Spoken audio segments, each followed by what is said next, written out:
오늘 본문의 말씀에는 심판주 되신 그리스도께서 임하시는 그 내용이 기록이 되어 있습니다. 혹시 시험을 보실 때 답안지를 미리 다 보고 공부한 다음에 시험 보신 적 있으신지 모르겠습니다.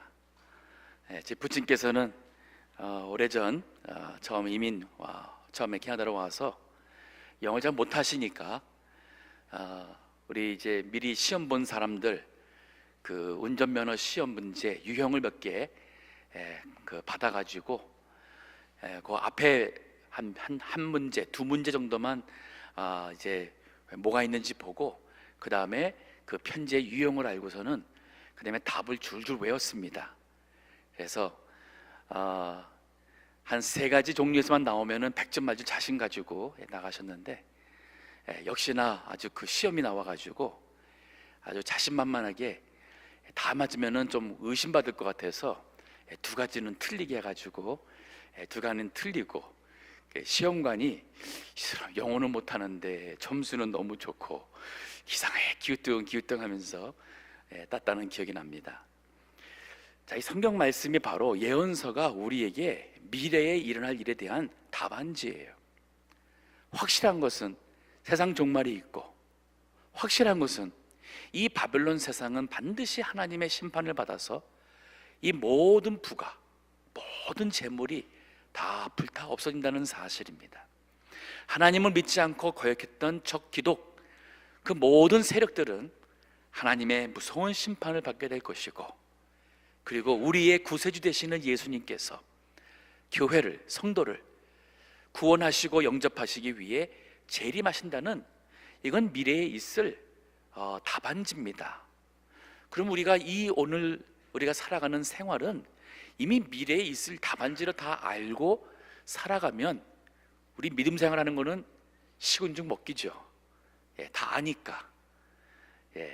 자, 우리 그런 마음으로 오늘 본문의 말씀, 특히 이제 앞으로 일어날 일 중에서 우리의 구세주 되신 예수님께서 재림하신다는 그 말씀, 오늘 본문의 말씀을 가지고 생각을 하며 또 은혜 받도록 하겠습니다.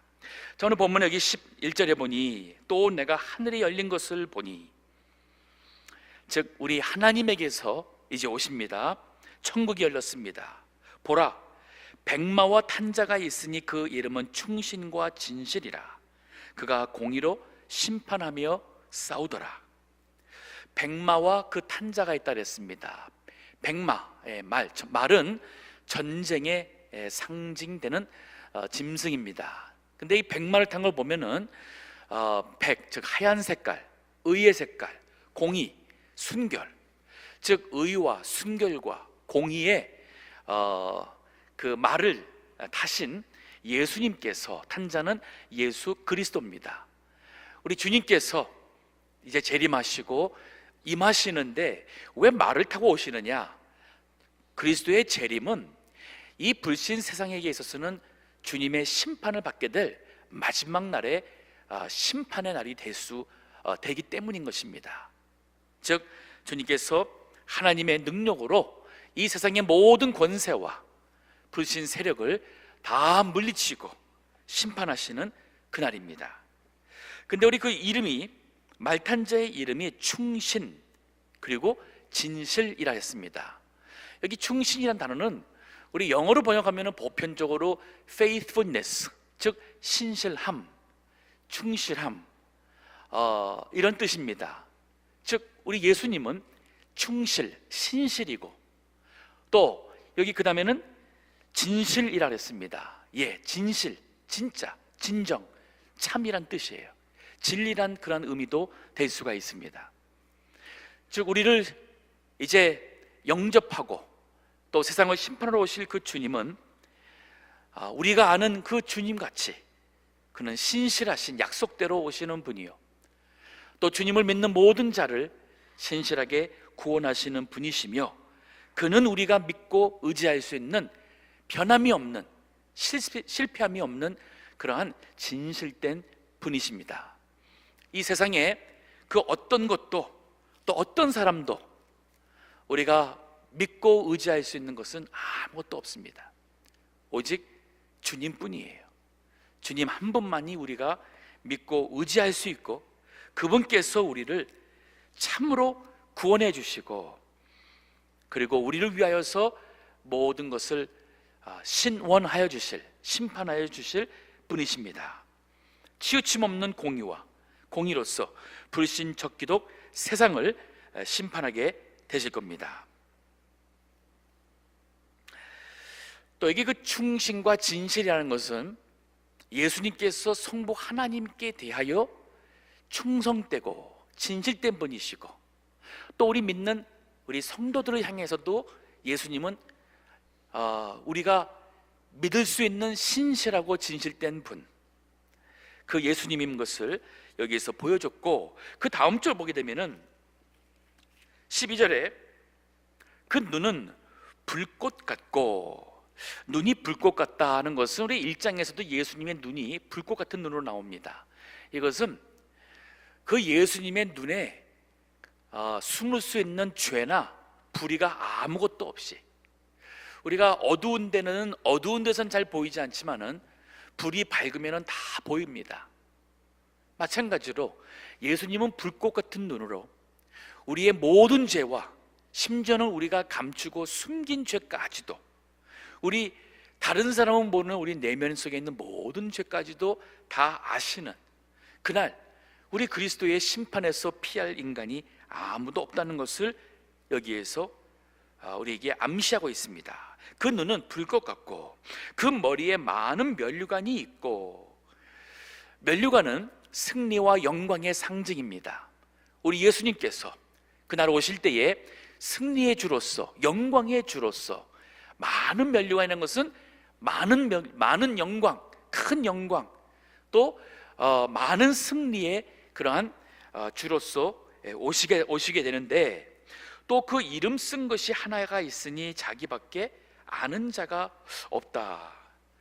제가 그 이름 쓴 것이 있는데 아는 자가 없다. 그래서 대체 그 무슨 이름일까? 제가 많이 생각을 하다가 불현듯 생각난 게 뭐냐면, 여기 성경에서 안 가르쳐 주고 있는데, 지금 사도 요한도 그 이름 쓴 것이 무엇인지를 모르고 있고, 그날 주님이 오실 때도 그에게 써져 있는 이름인데 아는 자가 없다, 예수님밖에는 아는 자가 없다. 그런데 내가 왜 이게 무슨 이름이었을까 내가 고민하며 생각하고 있는가 하는 생각이 벌쩍 들었어요. 쓸모없는 제가 시간 낭비를 한 것 같았어요. 그럼 이게 무슨 뜻일까? 우리가 하나님에 대해서 많이 압니다. 예수님에 대해서도 많이 압니다. 성경을 통해서 예수님이 어떤 분인지 우리가 얼마나 많이 압니까? 하지만 우리가 알게 될 주님은 우리가 완전히 다 아는 그날이 오지 않을 것 같아요. 심지어 우리가 그 마지막 때에 주님께서 재림하고 오시고 우리가 부활하고 신령한 몸으로 입어서 이제 우리 예수님을 거울로, 과거의 거울로 보는 것 같이 희미한 것이 아니라 얼굴과 얼굴을 맞대어 보는 것 같이 우리가 주님을 직접 보며 하나님의 임재 속에 살아도 우리가 주님을 다 알 수 없다는 말이에요. 그만큼 우리 하나님, 우리의 주님은 영원 무궁하시고 광대하시고 그러한 풍성한 영광의 주라 할 수가 있어요. 그 이름이라는 것은 항상 성경의 이름은 그 사람의 인격, 그 사람의 됨됨이, 또 그 사람의 특성, 또 어떠한 의미를 부여하는 그 뜻으로서 이름을 줍니다. 즉 우리 주님이 과연 누구이신지, 그 주님이 가지고 계신 소명이나 사명, 또 그의 성품, 능력, 은사, 또 영적 인격이 무궁무궁한 무진한 그러한 우리 주님이 되십니다. 자, 우리 그 주님께서 이제 오시는데 여기 13 이러한 그 이름을 우리가 알 자가 없다는 그 표현이 그 요한복음 2장 12절에 보게 되면은 거기서 이런 말씀이 있어요. 이기는 자에게는 내가 감추었던 만나를 주고 또 흰 돌을 줄 터인데 그 돌 위에 새 이름을 기록한 것이 있나니, 즉 믿음으로 이기는 자에게 주님께서 흰 돌을 준다 그랬고 거기에 새 이름이 기록이 되어 있는데 받는 자밖에는 그 이름을 알 사람이 없다 하는 말이 있어요. 이 말은 뭐냐면 우리가 믿음으로 승리해서 하나님께서 우리에게 주시는 영적 그 만족함, 하늘의 신령한 그 은혜, 또 하나님을 알게 되는 그러한 영적 그 만남, 이 모든 것은 체험하지 않고서는 알 수가 없다는 얘기예요. 우리가 그것을 주님과 체험하며 주님을 만났을 때에 그 만남으로써 우리의 신앙적 인격이, 우리의 믿음이 더 신령하게, 더 위대하게, 더 커가게 되는데, 이거를 말은 해줘도 다른 사람들이 그 이름을 알 수 없듯이 그 세계가 어떤 세계인지를 다 알 수가 없다는 말이에요.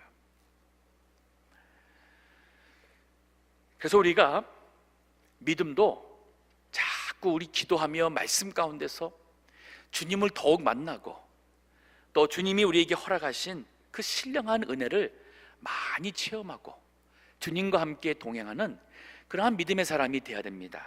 그럴 때마다 하나님께서 나에게 주신 이 특별한 은혜, 특별한 주님을 아는 이 영적 기쁨이 우리 신앙생활에 우리의 기쁨이 되고 힘이 될 수가 있습니다.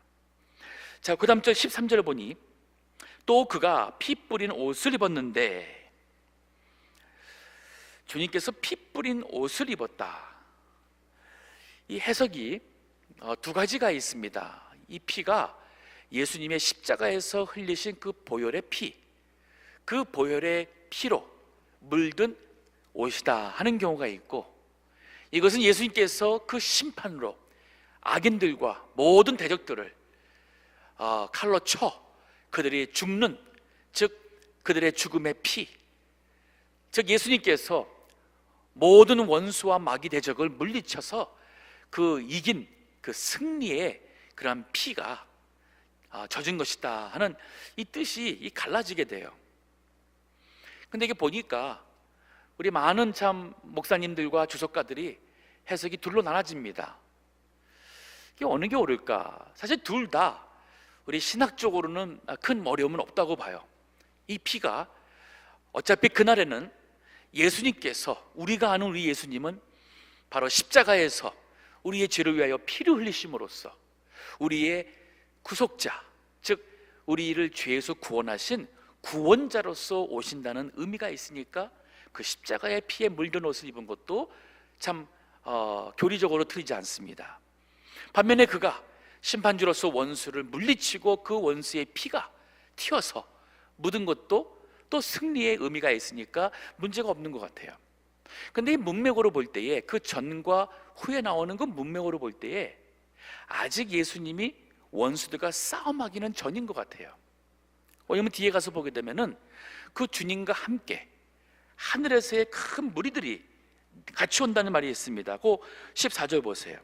하늘에 있는 군대들이 희고 깨끗한 세마포를 입고 백마를 타고 그를 따르더라. 즉 예수님께서 백마를 타고 오시는데 우리 하늘에 있는 우리 하늘의 군대들, 근데 이것이 또 누군가 보면은 천사라고 보는 경우도 있지만은 여기 그 희고 깨끗한 세마포를 입은 거 보면은 우리 요한계시록에서 이 순결한 세마포를 입은 성도들이 나옵니다. 즉 이것이 천국에 있는 먼저 간 성도들이 그리스도와 함께 우리에게 올 것을 말한다고 볼 수가 있어요. 그렇다면은 이 시점에서는 아직은 전쟁의 피가 흐르기 전이라 볼 수가 있겠다 하겠어요. 그러면 여기 예수님께서 피 묻은 뿌린 옷을 입었다는 것은 십자가에서 흘린 보혈의 피를 흘리신 예수님으로 보는 것이 더 좋지 않겠는가 생각이 듭니다. 즉 우리 만나게 될 우리 재림하시는 예수님은 지금 우리도 십자가의 예수님의 은혜를 늘 고마워하고 그 은혜를 생각하며 그 십자가의 그 주님의 그 사랑과 은혜 가운데 우리가 한평생 살아가듯이 그때에도 우리가 알아보게 될 주님은 바로 십자가에서 흘리신 그 구원의 피, 그 구원의 피를 입으신 주님으로 온다고 말하고 있어요. 우리 신앙생활 할 때 항상 나를 구원해 주신 우리 주님의 사랑, 십자가의 그 은혜, 그 희생을 항상 우리가 잊지 않고 감사하며, 더 나아가서 부활하신 예수님으로 인해서 우리가 새 생명을 얻으며 그 부활의 능력으로서 모든 시험과 죄와 사탄의 권세를 물리치고 새 생명과 새 삶을 살아야 됩니다. 그 이름이 13절에 보니 하나님의 말씀이라 칭하더라. 우리 예수님의 이름이 계속 나옵니다. 충신, 진실, 또 어떤 이름은 우리가 알 수가 없는 이름이 있고, 여기서는 하나님의 말씀이라 그랬습니다. 즉 예수님은 하나님의 말씀 그 자체예요. 우리에게 약속하신 그 말씀의 실체가 되시고 성취가 되시고, 그래서 주님은 알파와 오메가가 된다는 그러한 말씀도 있습니다. 우리 요한복음 1장 14절 보게 되면은 말씀이 육신이 되어 우리 가운데 거하심에라는 말씀이 있어요. 즉 하나님께서 구약에서 약속하신 그 말씀이 인간의 몸을 입고 세상에 오셨어요. 육신이 되었습니다. 우리가 그 영광을 보니 아버지의 독생자의 영광이라 했습니다. 우리 하나님 아버지의 독생자의 영광인데 그 안에는 은혜와 진리가 충만하더라. 우리 예수님은 바로 도성인신, 말씀이 우리의 인간의 몸으로 입고 오신 주님이 되시고, 또 요한복음 12장 48절에 보게 되면은 예수님이 하신 말씀 중에 곧 나의 한 그 말이 마지막 날에 저를 심판하리라 하는 표현이 있어요. 예수님께서 하신 모든 말씀이 마지막 날 우리를 심판하게 된다는 뜻입니다. 우리가 신앙생활을 하나님 말씀대로 말씀을 의지하고 살면은 그는 실패하지 않습니다. 말씀을 떠나서 믿게 될 때에 잘못 믿는 경우가 많아요. 즉 말씀에 무지하면서 율법을 더욱 열심히 지키려고 했던 것이 바로 바리새파들의 율법주의의 잘못된 신앙이 되었었습니다. 로마서 10장에 보게 되면은 성경에 유대인들이 그 열심으로 오히려 하나님의 의를 이루지 못하고 하나님의 의를 거스렸다고 그랬어요. 하나님의 말씀에서 지나치게 잘 믿으려고 하는 것도 문제예요. 또 하나님의 말씀에 치우쳐서 빼고 내 생각, 내 지식으로 골라서 믿으려 하는 것도 문제입니다. 저 말씀대로 베드로도 내가 밤새 수고했으나 얻은 것은 없지만은 내가 말씀에, 주님의 말씀에 의지하여 그물을 내리리이다 하지 않았어요? 우리 하나님의 말씀대로 믿고자 하는 정신이 이게 보수의 신앙이고 이것이 좋은 신앙이에요. 항상 하나님의 말씀대로 믿겠다. 그리고 그 하나님의 말씀을 좀 더 배우고 잘 깨닫고, 그래서 그 말씀을 통해서 하나님이 원하시는 뜻이 무엇인가, 무엇을 하나님께서 기뻐하시고 무엇을 진노하시는가, 이것을 늘 생각하며 우리가 하루하루 살아갈 때에 우리는 주님 앞에 설 때에 더욱 준비된 신앙의 모습으로 설 수가 있는 것입니다. 자, 14절에 계속 봅니다. 좀 전에 설명했는데 하늘에 있는 군대들이 희고 깨끗한 세마포를 입고 백마를 타고 그를, 즉 그리스도를 따르더라. 유다서는 한 장밖에 없어요. 그래서 14절에서 15절까지 말씀 보게 되면은 오늘 나눠주신 인쇄물에 그 124페이지 그 위에쯤에 제가 적어놨습니다. 거기 보면 이런 말씀이 있어요. 보라, 주께서 그 수만의 거룩한 자와 함께 임하셨나니, 이 수만이라는 것은 아주 많은 무리란 뜻이에요. 이는 뭇 사람을 심판하사 모든 경건치 않은 자의 경건치 않게 행한 모든 경건치 않은 일과 또 경건치 않은 죄인의 주께 거스려 한 모든 강팍한 말을 인하여 저희를 정죄하심이라. 제가 적지는 않았는데 마태복음 24장에 보면은 예수님이 임하실 때에 예수님께서 친히 예언하신 말씀 중에 이런 말씀이 있습니다. 마태복음 24장 29절에 보니 이런 말씀이 있어요. 그날 환난 후에, 즉 주님이 오시기 전에 대환란이 있다 그래서요. 그리고 난 요한계시록에서 많이 봤죠. 7 나팔지향을 통해서 또 7 진노의 그 대접을 통해서 주님이 임하시기 전에 하나님을 거스리는 적 기독 세력도 더욱더 악랄해지고 강해지고 전 세계적인 그러한 박해, 심판이 있다는 말이 있었어요. 자, 그날 환난 후에 즉시 해가 어두워지며 달이 빛을 내지 아니하며 별들이 하늘에서 떨어지며 하늘의 권능들이 흔들리리라. 이거를 문자적으로 말하면은 예수님이 재림하기 전에 아마 이 우주가 난리가 난다는 의미가 될 수 있어요. 실질적으로 아마 이 지구나 우주에 이 모든 사람들이 두렵고 떨리고 세상에 뭔가 마지막이 온 게 아니냐 하는 것을 누구도 그 빠짐없이 다 감지할 수 있는 그러한 해나 달이나 별들이나 하늘의 천지의 그러한 이상한 변동일이 일어난다고 문자적으로 볼 수도 있어요. 저는 그렇게 가능성이 있다고 해석을 합니다. 하지만 이것을 또 영적으로 해석하는 분들도 있습니다. 즉 이것을 영적으로 볼 때는 진리가 되는 해가 어두워지고 또 그것을 반사해서 빛을 발하는 달과 같은 역할하는 교회도 진리와 말씀이 많이 어두워지고 또 성도들도 교역자를 상징하는 별들이 땅에서 떨어지고, 즉 영적인 관점에서 볼 때도 주님이 재림하실 때에는 예수님이 그랬죠. 누가복음 12절에 인자가 올 때의 믿음을 보겠느냐. 또 마태복음 25장 보게 되면은 열천의 비유에서도 보면은 주님이 신랑이 오실 때에 밤이 깊어지니까, 즉 모든 시험과 환난과 핍박이 심하니까 열처녀가 다 졸며 잤다 그랬어요. 지혜 있는 5처녀도 졸며 잤어요. 하지만 주님이 올 때에 그들은 기름과 등이 함께 준비가 되었기 때문에 예수님을 기쁨으로 맞이할 수가 있었죠.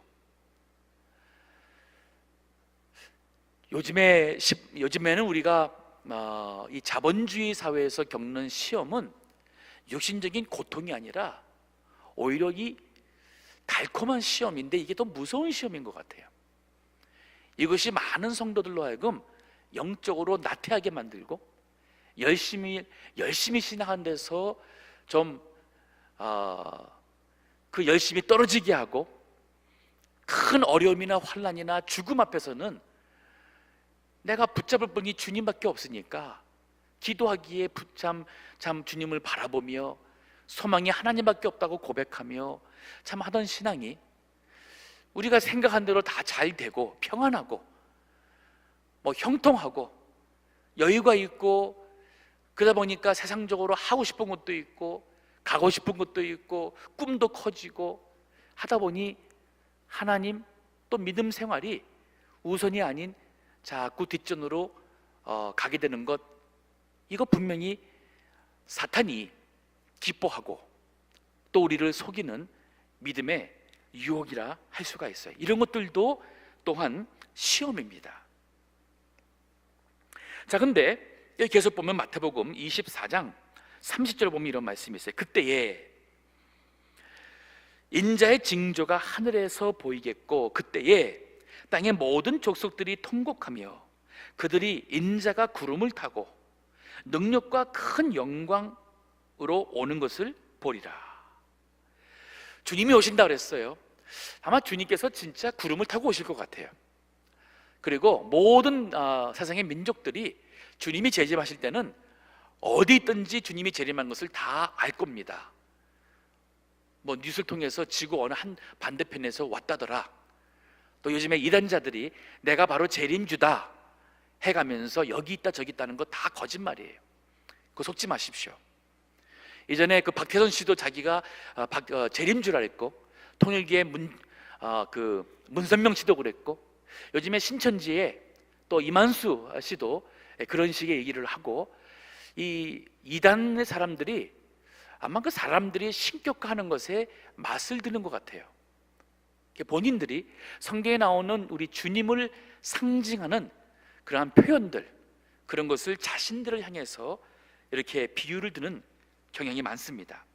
우리 성경에도 보면은 그것이 사실이 아닌 것을 말하고 있어요. 마태복음 24장 그 26절에 보면 이런 말씀이 있어요. 그러므로 사람들이 너에게 말하되 보라 그리스도가 광야에 있다 하여도 나가지 말고 보라 골방에 있다 하여도 믿지 말라 했잖아요. 그리스도가 광야에 있다 그래서 진짠가? 한번 가볼까? 어느 골방에 어디에 그리스도가 있다더라 찾아가 보자 하지 말라 그랬어요. 그거 다 가짜입니다. 속지 마십시오. 27절에 보면은 번개가 동편에서 나서 서편까지 번쩍임 같이 인자의 임함도 그러하리라. 주님이 임하시는 것은 세상 모든 사람들이 피할 수가 없고 부인할 수가 없는 그러한 모습으로 온다 그랬어요. 그리고 또 그 예수님의 재림에 대해서 그 24장 31절에 보면 저가 큰 나팔 소리와 함께 천사들을 보내리니 저희가 그 택하신 자들을 하늘 이 끝에서 저 끝까지 사방에서 모으리라. 이거 미래에 있을 역사에 대한 답안지입니다. 분명히 이렇게 될 것입니다. 그렇다면 우리가 재림하실 예수님을 믿는 믿음에서 신앙생활 하루하루를 살아야 돼요. 혹시 주님이 내일이라도 오신다면 내가 주님 영접할 믿음의 준비가 되어 있느냐? 내가 오늘 하루, 내가 지금 이제 내일 간다면 내 인생을 정리를 해야 되는데 내가 혹시 주님이 온다 할 때에 정리하지 못했고 내가 꼭 전도를 해야 될 사람한테 전도를 못했고 아니면 정말 주님 오시기 전에 아니면 죽기 전에 내가 꼭 주님 위해서 내가 하겠노라 소원했던 것 못한 것이 있다면 내가 주님 위해서 꼭 드리겠다 한 것 드리지 못한 것 있다면 해야 하잖아요. 믿음의 준비를 해야죠. 믿음의 행위를 해야 되고 전도해야 되고 또 그 주님과 함께 영적 교제할 수 있도록 기도 생활해야 되고 말씀 속에서 하나님을 또 만나는 영적 교제를 해야 됩니다. 자, 오늘 본문의 말씀 다시 보겠습니다.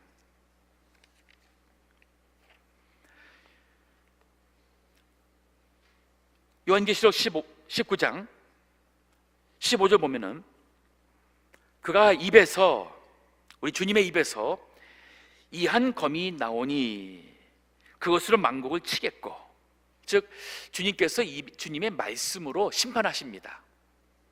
주님의 입에서 그 말씀으로 심판하는데 여기서 그 말씀으로 심판하는 것이 마치 검, 여기 이 한 검이라고 그랬는데 요즘 개역 개정 성경은 그 예리한 검이라고 번역을 해놨어요.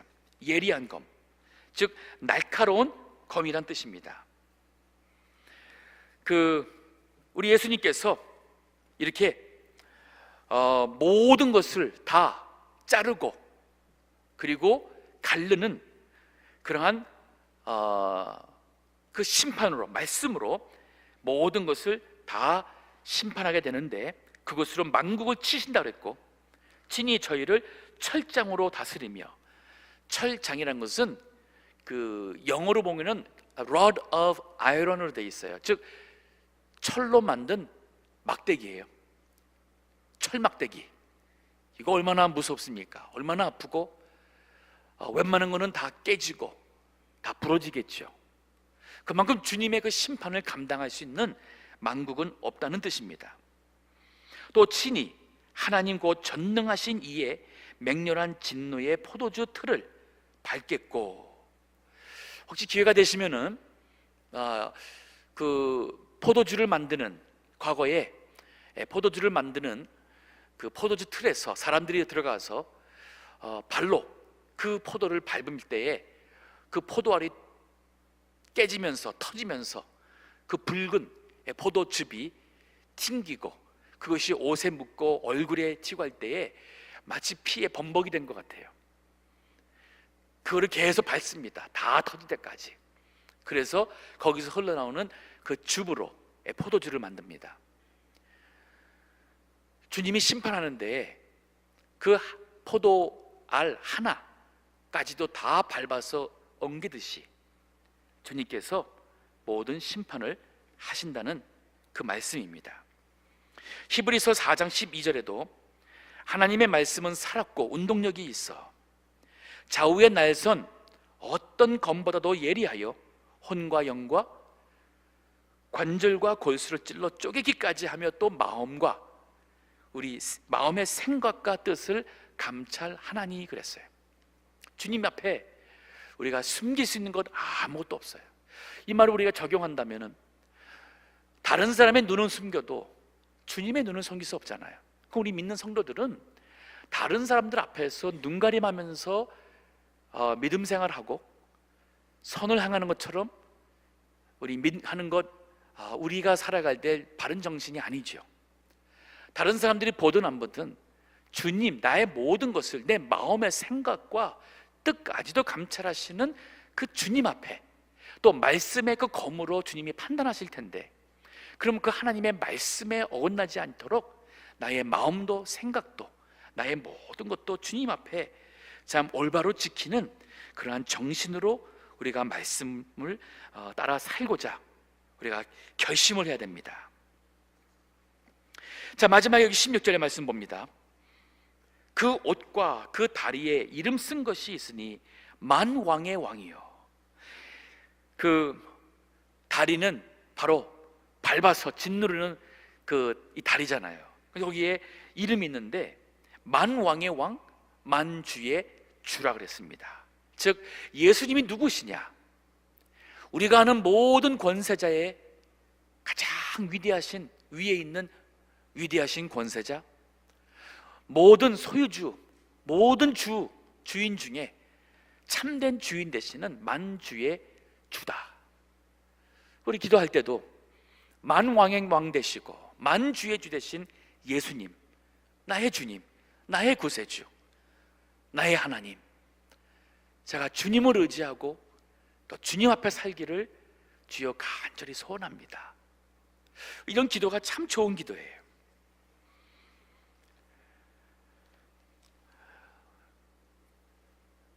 혹시나 이 세상의 미련과 이 세상의 야망과 세상에서의 성공과 출세를 내 인생의 목적으로, 자랑으로 살아가며 우리 마음속에 하나님이 없는 삶을 살아가는 사람이라면 그들은 주님이 오시는 날에 다 깜짝 놀라겠죠. 울며 통곡하며 가슴을 치며 후회하겠죠. 하지만 그들은 미래에 무슨 일이 난지를 모르기 때문에 그럴 수 있다고 보겠어요.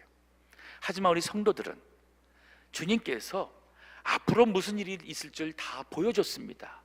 그렇기 때문에 세상의 물질이나 명예나 세상의 모든 것은 다 헛된 것이고, 또 그로 인해서 우리가 마음을 빼앗겨서 주님을 향한 사랑이 세상을 향한 사랑이 될 때는 그건 바로 영적 간음으로 우리의 주님의 마음을 많이 아프게 할 뿐 아니라 주님의 심판을 받을 수밖에 없는 죄가 될 수 있다는 사실을 우리 명심해야겠습니다. 오늘 말씀 가지고 재림하실 그 예수님을 소망하는 믿음을 다시 한번 우리 가져야겠습니다. 우리 주변에 구원받지 못한 가족들이나 사랑하는 친구들이나 우리 지인들 있다면 우리 어서 그들에게 전도해야겠습니다. 또 아직도 이 복음을 받지 못한 많은 이 세상에는 민족들이 있습니다. 그들에게 이 복음을 가서 전도해야 될, 전파해야 될 선교적 사명을 저희들은 받았습니다. 이를 위해서 기도하고 이를 위해서 친히 가고 또 하는 분들을 위해서 물질도 우리가 함께하고 또 수고하시는 분들을 사랑으로 접대하고 격려하는 이러한 참 그 선지자에게 냉수 한 그릇을 주게 되면 그 선지자의 상을 받는다고 했으니 우리 이러한 말씀을 또한 우리 생각하며 우리 믿음을 잘 지켜야겠습니다. 우리 주님 다시 오십니다. 주님이 오시는 날 세상의 모든 것이 하나님의 공의대로 다 판단을 받겠고, 그때에 믿음으로 산 사람들은 승리의 날이 될 것이고, 우리의 모든 세상에서의 수고와 희생이 또 섬김이 많은 결실을 맺는 그러한 영적 기쁨의 날이 될 것입니다. 기도하겠습니다.